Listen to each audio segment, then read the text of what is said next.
رب قربنا وباركنا لنعمل صالحا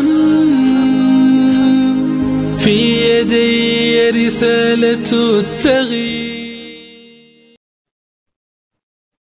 Bismillahirrahmanirrahim. Assalamualaikum warahmatullahi wabarakatuh.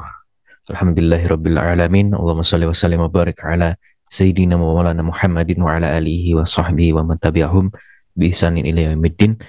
Rabbi shrah li sadri wa yassir li amri wa hlul 'uqdatam min lisani yafqahu qawli. Rabbana zidna ilman nafi'an warzuqna fahman. Baik sahabat Hidup Berkah Channel yang dirahmati Allah Subhanahu wa taala. Alhamdulillah pada kesempatan kali ini dimanapun dan kapanpun Anda berada, kita kembali berjumpa di dalam program Ulik Narasi, karena memang setiap narasi politik, narasi tengah-tengah masyarakat selalu menarik untuk diulik. Semoga dimanapun Anda berada dalam keadaan sehat walafiat.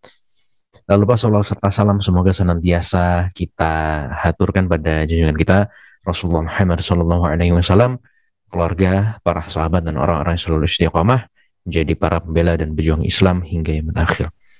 Baik sahabat Hidup Berkah Channel yang dirahmati Allah Subhanahu wa taala, tidak hanya akhir-akhir ini namun juga di masa-masa sebelum, dan memang sangat marak sekali di era pandemi, sejak awal pandemi hingga saat ini, yang notabene saat ini masih belum dikatakan pandemi itu berakhir ya. Kita seringkali sangat marak sekali mendengarkan berita, mendengarkan kabar buruk ya, kabar tidak mengenakan di tengah-tengah masyarakat, yaitu berkaitan dengan kekerasan dan juga pelecehan seksual. Dan ini bahkan sudah merambah ke ranah kehidupan atau di dunia pendidikan, yaitu di dunia sekolah dan juga di dunia kampus. Maka dari itu ini hal yang sangat menarik untuk kita ulik pemirsa, karena memang hal ini ketika Anda mencoba untuk searching di Google, maka hal ini sangat sering sekali terjadi ya. Bahkan setiap hari itu selalu ada berita berkenaan dengan kejadian kekerasan maupun pelecehan seksual. Oleh karena itu kita akan mengulasnya, menguliknya bersama dengan pemateri kita, narasumber kita yaitu Ustadz Imam Khusairi. Alhamdulillah beliau telah bergabung bersama dengan kita.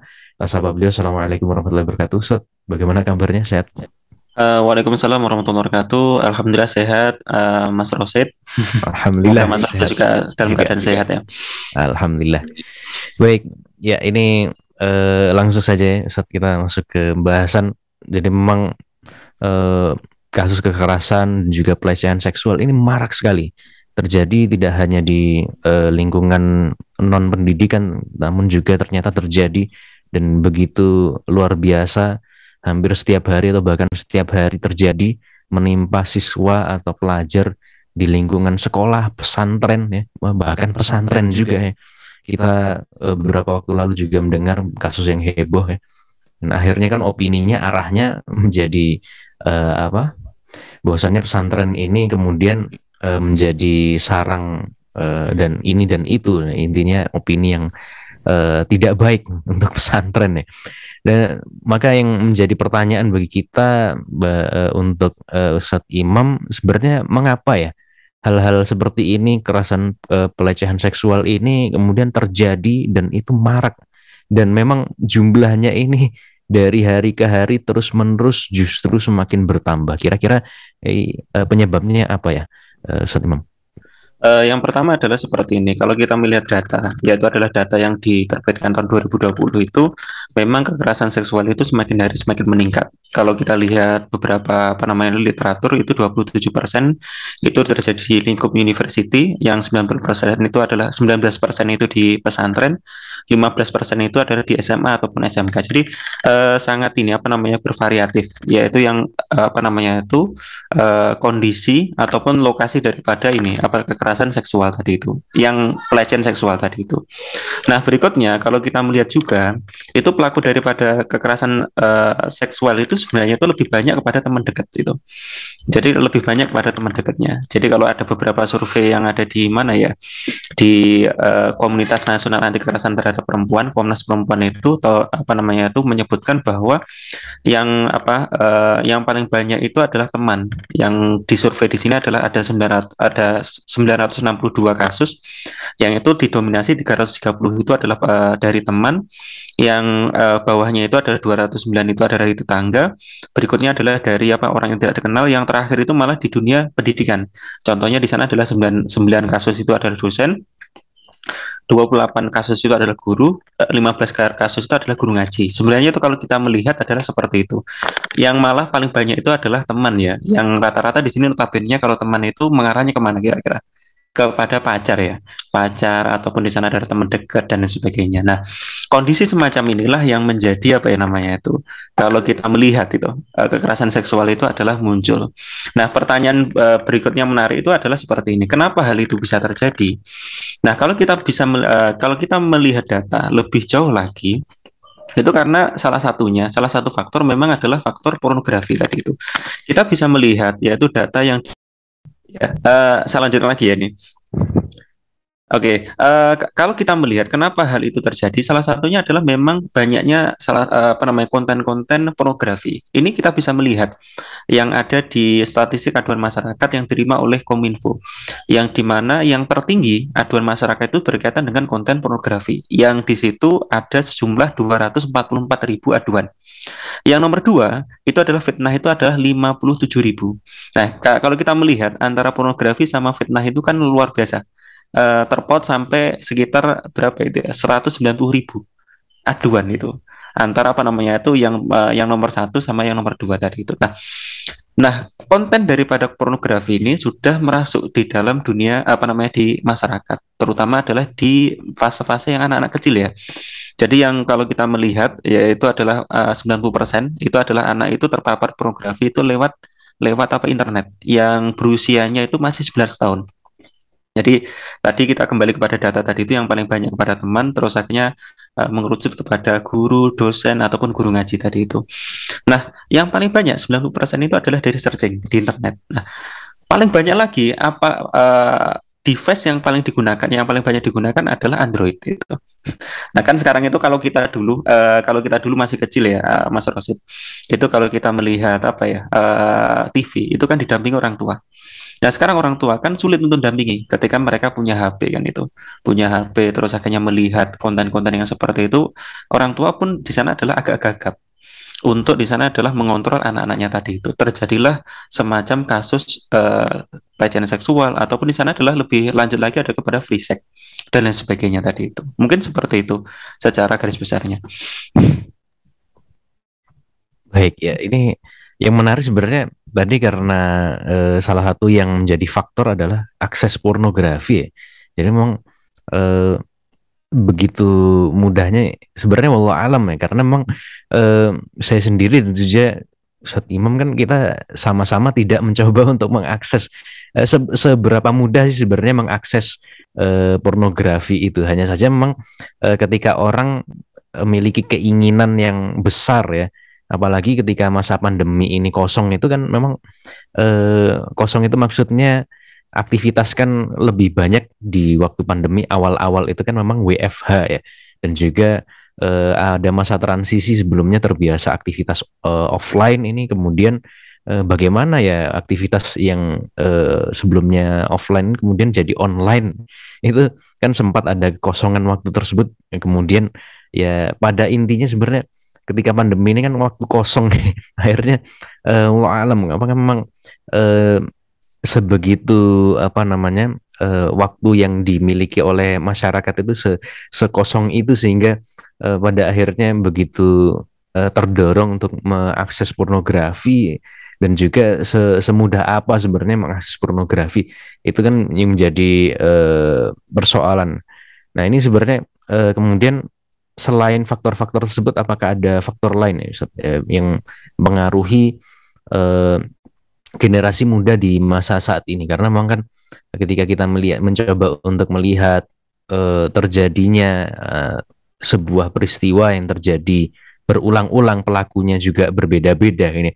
Nah, itu sebenarnya seperti apa faktor internal dan eksternal yang menyebabkan hal ini terjadi, apalagi pelakunya ini adalah misalnya seorang guru ya. Kalau tadi yang disebutkan oleh Ustadz Imam kan ini jika semisal seorang anak ya tentu saja kemudian dia sudah memiliki akses HP gitu ya, misalnya sudah memiliki device sendiri, orang tua kan susah untuk mengawasi. Nah, ini bagaimana kalau misalnya orang tua ternyata, eh, tentu saja kalau guru kan ya orang yang usianya sudah dewasa, katakanlah seperti itu.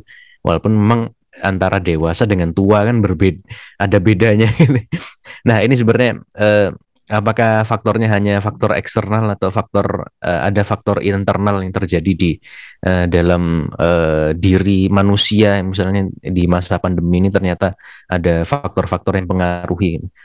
Ya, Ya, sebenarnya kalau saya apa namanya itu kalau kita membaca dari beberapa hadis akhir zaman itu, yaitu akan di akhir zaman itu memang akan dicabutnya salah satunya adalah ilmu kan itu. Ilmu-ilmu itu akan dicabut dengan mewafatkan yaitu adalah para ulama tadi itu. Nah, pertanyaan mendasar itu seperti ini sebenarnya itu. Ketika ilmu itu dicabut itu, apa yang terjadi pertama kali itu kira-kira? Ketika ilmu itu dicabut, apa yang pertama kali kira-kira akan terjadi kan? Salah satunya apa? Kira-kira adalah kerusakan kan itu. Kerusakan. Kerusakan apa itu? Kerusakan salah satunya adalah kerusakan sosial. Jadi ketika Barat itu mempunyai suatu agenda, salah satunya yang sering kita apa namanya itu, yang sering kita dengar zaman dulu itu ada 3F ya. 3F itu kan ada apa ya namanya dulu itu? Saya kok lupa. Food, fun, fashion. Yaitu adalah makanan, terus gaya apa kesenangan, terus akhirnya fashion. Itu adalah 3 hal. Dan sekarang itu sudah sampai kepada 9F atau apa itu saya lupa itu. Berkembang lagi. Ada yang namanya adalah fight, yaitu adalah apa namanya itu pemahaman ataupun isme-isme kan itu. Jadi pertama itu adalah memang kaum muslimin saat ini itu adalah memang posisinya adalah ilmu-ilmu itu kan sudah apa ya namanya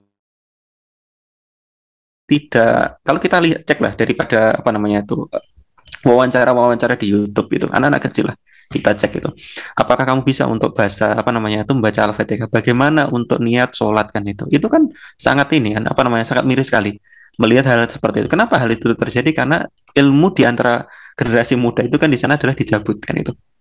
Salah satunya kan di sana adalah sedikit demi sedikit mereka adalah terjauhkan dari pemahaman Islam itu sendiri. Akhirnya apa? Akhirnya adalah muncul salah satunya adalah tawanan daripada Barat ataupun di sana adalah gaya hidup yang sampai saat ini, yaitu adalah fun, yaitu adalah kesenangan, fashion ataupun namanya adalah food kan itu makanan tadi itu.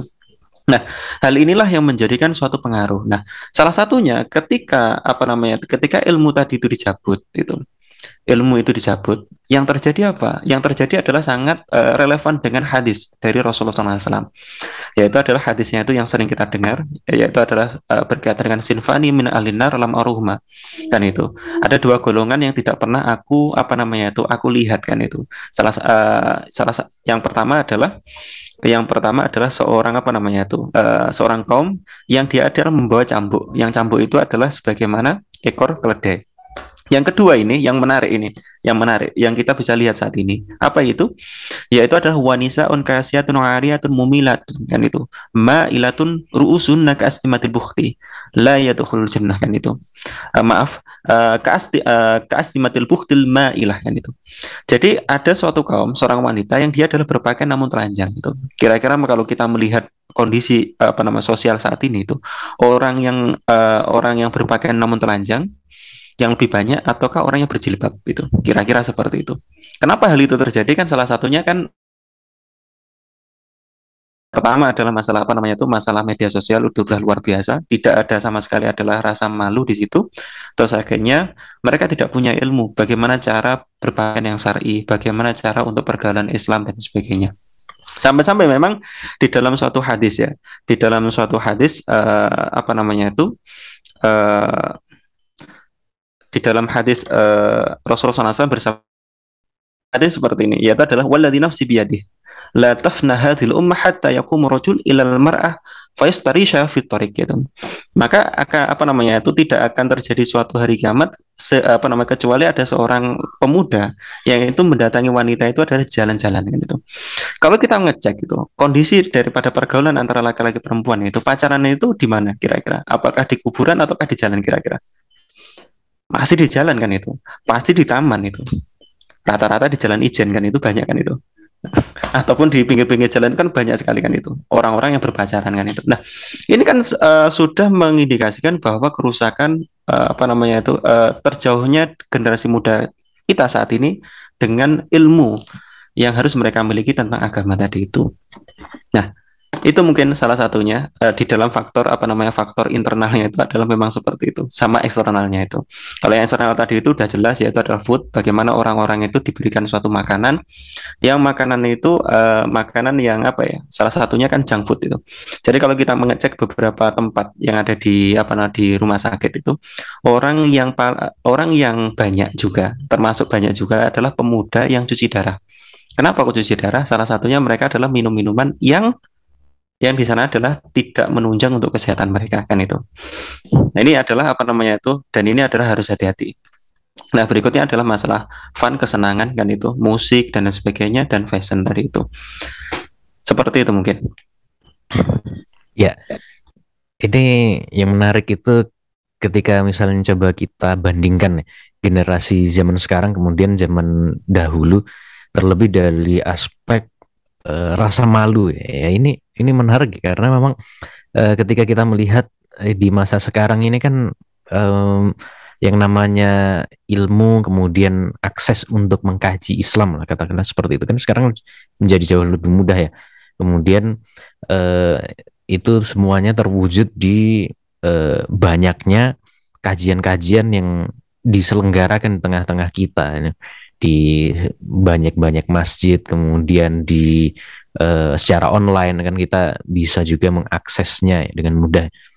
Namun mengapa kalau di zaman sekarang ini seolah-olah rasa malu itu seolah-olah apa ya, sudah menjadi barang yang asing ya, dibandingkan dengan masa lalu. Kalau di masa lalu kan orang-orang itu cenderung lebih lebih punya rasa malu gitu ya, hal-hal yang tabu, hal-hal yang memang itu tidak senonoh itu memang cenderung untuk dijauhi, padahal pada masa itu secara akses keilmuan, akses untuk kajian-kajian keislaman, thaqafah itu sebenarnya tentu saja jauh lebih terbatas dibandingkan dengan masa sekarang. Nah, ini sebenarnya apa yang terjadi di tengah-tengah masyarakat, tidak hanya yang muda tapi juga yang sudah berusia ya Ustaz ya. Ini apa sebenarnya yang mempengaruhi faktor malu ini kemudian jadi seolah-olah hal-hal yang kalau orang punya malu itu jadi hal yang nggak asik gitu ya. Nah, kira-kira bagaimana Ustaz? Yang pertama yang perlu kita ketahui yaitu adalah saat ini itu manusia itu terbagi menjadi beberapa.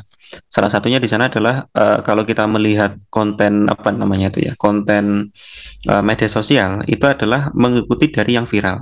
Jadi contohnya seperti ini. Masyarakat sekarang itu orang-orang yang orang-orang yang seusia saya itu kan namanya tahun 2000-an itu, milenial ya. Milenial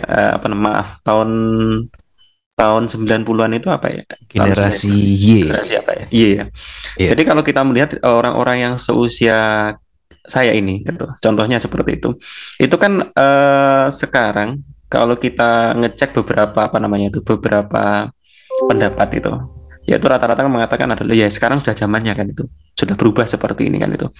Jadi seolah-olah mereka adalah semacam di sana tidak bisa untuk bertindak kepada suatu perubahan itu. Jadi ada suatu perubahan itu adalah contohnya adalah seperti ini. Kalau zaman saya dulu kecil, ketika ada orang laki-laki dan perempuan itu gandengan itu naik sepeda ontel itu masih sepeda ontel itu masih banyak. Nah, jadi belum banyak sepeda motor. Jadi ketika itu orang-orang menjadi bergunjingan itu. Karena apa? Itu adalah sesuatu yang tabu. Tapi di kota apakah itu sesuatu yang tabu? Ketika zaman itu kan enggak sebenarnya itu. Nah, saat ini akses daripada informasi itu semakin hari semakin banyak. Jadi ada suatu analisa yang menarik seperti ini, yaitu nanti itu ke depan ketika informasi itu tidak ada batas itu nanti akan ada suatu perang itu. Nah, perang itu yang dimaksud ternyata saya baru mengerti itu. Yang dimaksud perang itu apa sih? Perang budaya. Jadi budaya yang ada di itu di Inggris ataupun di Eropa ataupun di Jepang ataupun di Amerika itu jadi satu, ngumpul jadi satu, terus akhirnya ya kita bisa melihat lah. Contohnya adalah yang viral di Amerika, yang viral di Eropa, yang viral di mana lagi ya, di Korea lah sana itu kan cepat banget. Dalam hitungan nggak sampai hari ya, paling di sana adalah hanya beberapa menit aja. Terus akhirnya di Indonesia itu mengikuti pola mereka untuk bertindak. Akhirnya yang ikuti siapa kira-kira? Apakah anak kecil aja? Oh ternyata enggak itu. Banyak tuh video-video yang di sana adalah orang-orang tua. Mungkin yang lebih tua daripada saya kan itu. Ikut-ikutan juga. Ibu-ibu kan itu. Ibu-ibu juga ikut-ikutan juga kan itu. Kenapa? Karena masyarakat kita saat ini adalah tergiring opininya itu tergiring. Nah berikutnya seperti ini. Salah satu analisa daripada media sosial kan simpelnya seperti ini. Jadi mereka itu media sosial yang cepat untuk scrolling kan itu. Ketika mereka apa namanya itu, yang dicari itu apa sih saat ini? Yang dicari itu adalah banyaknya semacam informasi, walaupun informasi itu sebatas kulit. Tapi mereka adalah dengan judul aja mereka sudah memuaskan dirinya, tidak membaca secara detail, terus akhirnya dia menyimpulkan. Nah, informasi-informasi kulit tadi itu menimbulkan suatu apa? Salah satunya adalah pemahaman. Akhirnya menjadikan orang itu latah gitu, tidak mengkonfirmasi, tidak ini dan sebagainya. Jadi pemahaman-pemahaman itu memunculkan orang-orang, baik itu adalah orang yang tua, orang yang muda, apalagi anak-anak, yang itu adalah cepat sekali untuk ikut-ikutan tren yang ada di tengah-tengah apa namanya itu yang viral di medsos tadi itu. Nah itu apa namanya itu beberapa yang mempengaruhi sebenarnya itu, yang beberapa yang mempengaruhi dari banyak aspek kan dari lingkungan. Kalau pendidikan, kalau kita berbicara pendidikan itu kan ada beberapa. Salah satunya adalah bagaimana pendidikan yang ada di mana di sekolah. Yang kedua adalah pendidikan bagaimana di lingkungan sekitarnya. Yang ketiga itu ada di mana itu di keluarganya. Jadi ada tiga apa namanya wilayah ini yang masing-masing itu sekarang adalah sudah apa ya sudah mencapai titik yang dan keluarga itu kan yang paling anu ya, yang paling akhir itu. Kalau ini bobol ya sudah selesai kan itu, sudah selesai. Nah mungkin seperti itu, yaitu adalah tergiringnya suatu opini di tengah-tengah masyarakat dan mereka adalah mengikuti dari apa namanya itu tren-tren yang berada di tengah-tengah masyarakat tadi itu, mencoba dan sebagainya. Mungkin seperti itu. Ya, ini luar biasa ya. Apa namanya? Memang secara akses informasi itu menjadi jauh lebih mudah ya, karena memang ke wilayah-wilayah yang pelosok itu sekarang juga sudah banyak yang terjangkau akses internet ya, khususnya di daerah-daerah Jawa begitu, dan juga beberapa daerah lainnya walaupun pelosok. Nah ini kemudian yang menjadi pertanyaan adalah ini berarti apakah memang dari pendidikan ya, sistem pendidikan di masa sekarang ini yang memang tidak bisa menjawab tantangan atau problem-problem tersebut dan dalam artian memberikan solusi atas permasalahan itu, atau seperti apa ini, atau memang kitanya yang harus adaptasi saja dengan keluarga melalui kita mengkondisikan lingkungan, atau bagaimana ini? Nah, ya kurang lebih seperti itu. Ya sebenarnya tuh kalau kita berbicara seperti itu kompleks banget ya itu. Contohnya seperti ini, kalau kita berbicara keluarga, ternyata dijebol di mana di masyarakat. Contohnya seperti itu, pergaulan yang tidak tepat. Itu pun juga ada lagi di pendidikan. Saya salah satu contohnya seperti ini aja lah. Jadi ada seseorang, ada katakan keluarga si A itu apa namanya itu menjaga betul, yaitu bagaimana mendidik anaknya dengan baik. Terus akhirnya keluarga B itu adalah mendidik anaknya asal-asalan. Terus ketemu di sekolah, ternyata tukar-tukaran apa namanya itu, oh handphonenya seperti apa, terus akhirnya timbul suatu interaksi kan gitu. Terjadi juga kan itu kecolongan lagi kan itu. Sebenarnya banyak faktor yang apa namanya itu yang perlu untuk kita tinjau. Salah satunya di sana adalah peran negara sebenarnya itu. Contohnya seperti ini, kita kan ada anekdot seperti ini ya, ada anekdot gini. Jadi guru itu di sana adalah mendidik anak agar dia adalah bisa mengarungi kehidupan ya gitu. Intinya seperti itu dengan gaji yang kecil.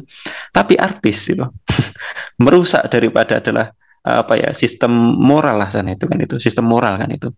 Terus itu ada dengan gaji yang di sana adalah besar itu. Kan ada yang apa namanya itu, ada yang mengatakan seperti itu. Sampai ini apa namanya itu ya adalah salah satu profesor itu mengatakan kepada saya itu, wah otaknya profesor itu kalah sama goyangan kan itu. Goyangan salah satu apa namanya artis kan itu sekali goyang berapa puluh juta kan itu, profesor hanya berapa kan itu sampai seperti itu. Intinya apa, intinya adalah banyak sekali yang perlu dibenahi. Contoh kasus seperti ini, jika jika sistem sosial kita perbaiki ya. Contohnya di sana adalah tidak boleh berkhulwat lah.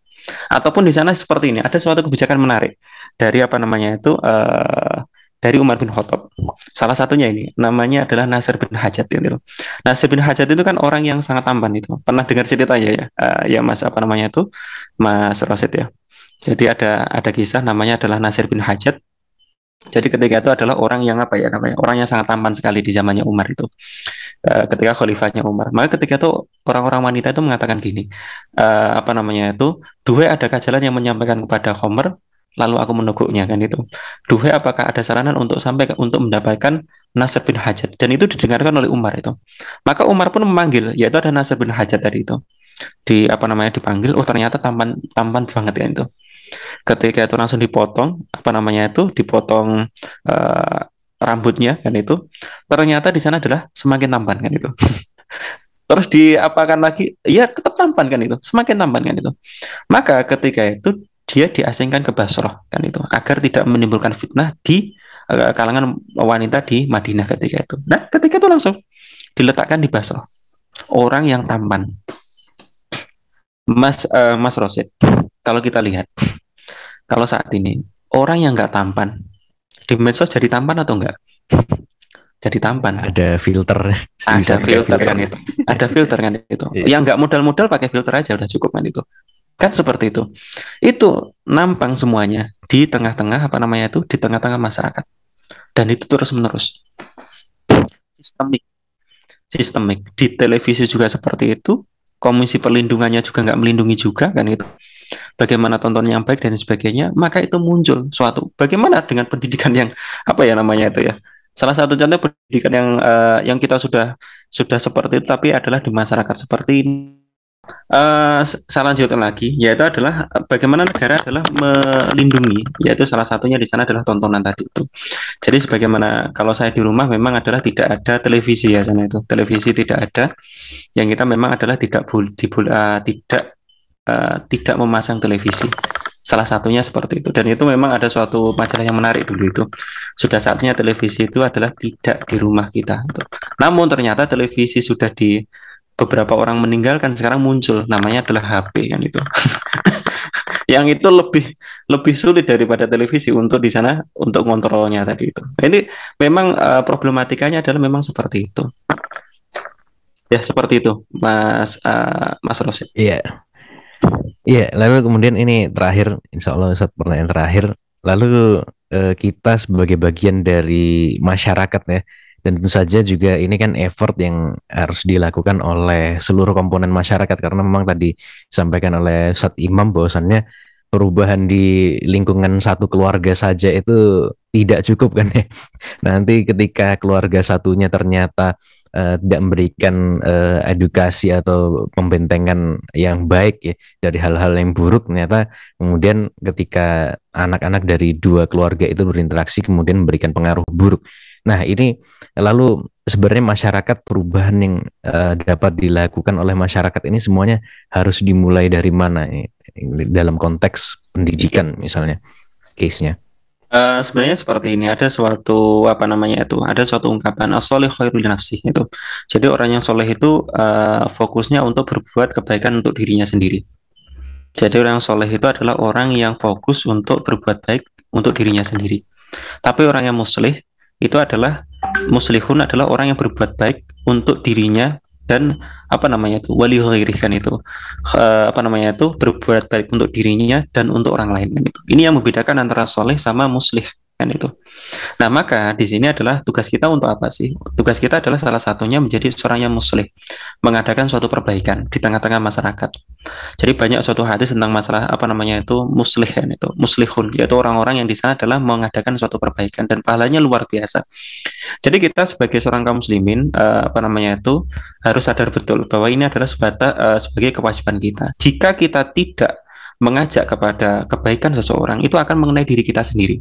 Oleh karena itu Rasulullah SAW itu memberikan suatu gambaran dakwah, yaitu dakwah itu seperti apa? Yaitu ketika kita adalah di kapal laut, perahu ya. Kita posisi di atas terus akhirnya teman-teman kita di bawah, teman-teman kita mengatakan seperti ini, andaikan di sana aku pengen mengambil air dan aku tidak mengganggu orang yang di atas, maka aku lubangi aja yang apa namanya itu yang di bawah ini kan itu. Kalau orang yang di atas tadi itu dia tidak langsung ke bawah terus akhirnya menasihati orang yang di bawah, itu kan semuanya akan tenggelam semuanya. Dakwah itu adalah seperti itu. Ketika ada suatu apa namanya itu kemungkaran tadi itu, maka kita pun juga akan berusaha untuk mengadakan suatu perbaikan tadi itu. Yang benar seperti ini, yang ini dan semoga ketika kita melakukan hal itu, salah satu doa kita adalah semoga keluarga kita sendiri juga adalah dijaga oleh Allah daripada perbuatan yang tadi, kan itu. Entah itu di sana adalah sesuatu perbuatan-perbuatan yang tercela tadi itu. Maka ditekankan apa? Yaitu adalah harus menjadi seorang yang muslih, yang terus mengadakan suatu perbaikan. Itu dan banyak ini, yaitu adalah cerita-cerita tentang masalah perihal seperti ini. Mungkin seperti itu. Baik, alhamdulillahirrabbilalamin. Ya, ini sudah di akhir insya Allah berbincang kita pada kesempatan kali ini. Jadi memang dalam kehidupan kita, dalam aktivitas mewujudkan perubahan ini tidak hanya memperbaiki diri sendiri, tapi juga memperbaiki atau mengubah kondisi-kondisi yang ada di sekitar kita. Dan memang ini effort atau aktivitas yang tidak hanya bisa melibatkan 1, 2 sekian orang, tapi melibatkan seluruh elemen masyarakat, sehingga perubahan ini memang didukung. Dan ketika perubahan ini terjadi, perubahan ini tidak hanya sekedar terjadi dalam waktu singkat saja gitu ya. Maksudnya perubahan ini kemudian terwujud ya. Kemudian setelah terwujud ternyata berhenti gitu ya. Kembali lagi ke keadaan sebelumnya karena masyarakat tidak sepenuhnya mendukung, tapi memang perlu dukungan dari setiap elemen masyarakat yang maksimal mendukung terjadinya perubahan, sehingga satu dari sekian banyak individu ini sama-sama saling mengingatkan. Baik, Ustadz Imam Khusyari, mungkin ada closing statement sebelum kita akhiri. Pertama adalah memang closing statement-nya adalah seperti ini. Jadi kita tidak boleh berhenti kepada semacam untuk diri kita sendiri. Jadi kita adalah juga punya suatu kewajiban, itu kan banyak, yaitu di dalam ayat Al-Qur'anul Karim ataupun di dalam hadis-hadis kan itu. Di akhir zaman kan ada suatu ini, ada suatu proposal lah sana itu. Ada suatu proposal salah satu yaitu bunyinya adalah innad-din bada'a ghoriban, yaitu sesungguhnya agama itu muncul dalam keadaan terasing wa yarji'u ghoriban, dan dia akan kembali kepada sesuatu yang asing juga. Jadi dulu itu asing, sekarang itu juga dalam kondisi asing. Contohnya ada apa? Contohnya adalah ketika kita berbicara bahwa riba itu haram, itu kan asing. Kita berbicara pacaran itu haram, itu kan sesuatu yang asing itu. Padahal itu ajaran Islam, bahwa memakai pakaian itu yang syar'i itu seperti ini, itu sesuatu yang asing saat ini itu. Maka fatu balil ghuraba, beruntunglah orang-orang yang asing, orang-orang yang benar-benar berpegang teguh kepada Al-Quran tadi itu, Al-Quran dan As-Sunnah tadi itu. Nah, berikutnya alladzina yuslihuna ma afsadan nas itu. Ini titik poinnya di sini. Yang mereka jadi adalah yang asing. Siapa orang asing itu? Didefinisikan dalam hadis ini, yang yuslihuna ma afsadan nas, yang mengadakan suatu perbaikan di tengah-tengah kerusaknya manusia. Mimba'di min sunnati, yaitu yang dirusak itu apa? Yaitu adalah sunnah-sunnah tadi itu. Sunnah-sunnah dari Rasulullah SAW itu dirusak, terus akhirnya kita mengadakan suatu perbaikan. Bagaimana cara bersosial, bagaimana cara bermuamalah, bagaimana cara cara kita berpendidikan, cara kita di sana adalah bertransaksi ya, muamalah tadi itu, cara kita beribadah, itu semuanya kita mengadakan suatu perbaikan tadi itu. Nah, maka ini adalah salah satu yang salah satu ciri orang-orang yang terasing tadi itu, yang mengadakan suatu perbaikan. Maka mari kita semuanya adalah sama-sama untuk benar-benar untuk memberikan semacam effort kita lah, tenaga kita untuk mengadakan suatu perbaikan di tengah-tengah masyarakat, seperti itu. Baik, jazakallahu khairan katsiran pada Ustadz Imam.